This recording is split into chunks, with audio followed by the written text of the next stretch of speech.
Okay, so here we're going to solve this particular quadratic equation by completing the square. So the first thing to this method is, of course, to use the method of completing the square. So in order to do that, we're going to take the equation that we have right here, and we're going to complete the square on it.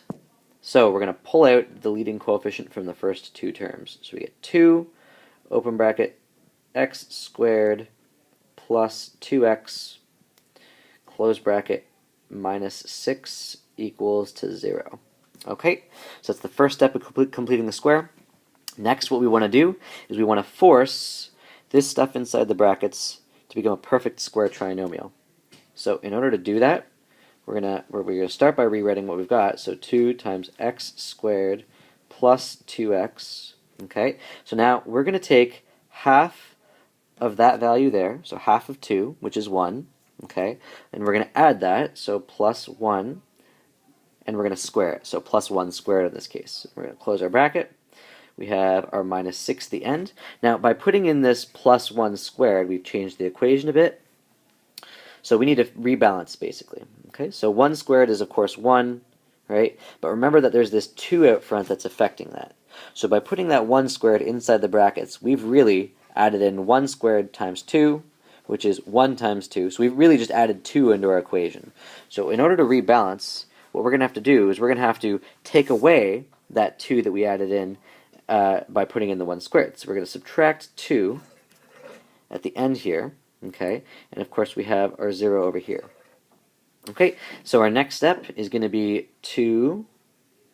Okay, we're going to actually complete the square on this. We're going to factor this this particular trinomial. So we have x plus 1 all squared.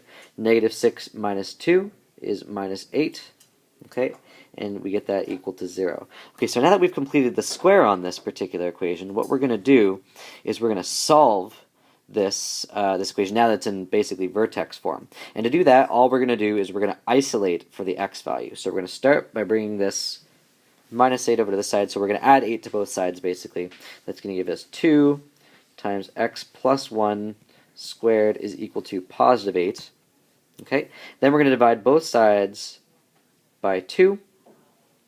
Okay, and that's going to leave us with x plus 1 all squared is equal to 8 divided by 2 is 4. Okay, so I'm going to continue this up here. Okay, so we have x plus 1 squared is equal to 4. So we need to get rid of this power of 2.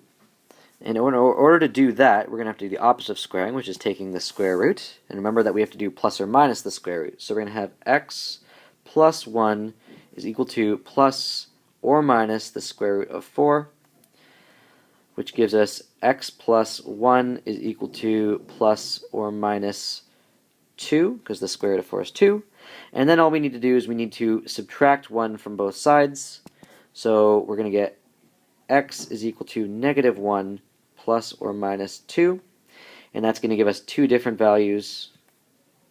So over here we're going to have x is equal to negative 1 plus 2. So x will be equal to positive 1. And over here we're going to have x is equal to negative 1 minus 2, which gives us a value of negative 3. So that's how you solve a quadratic by completing the square.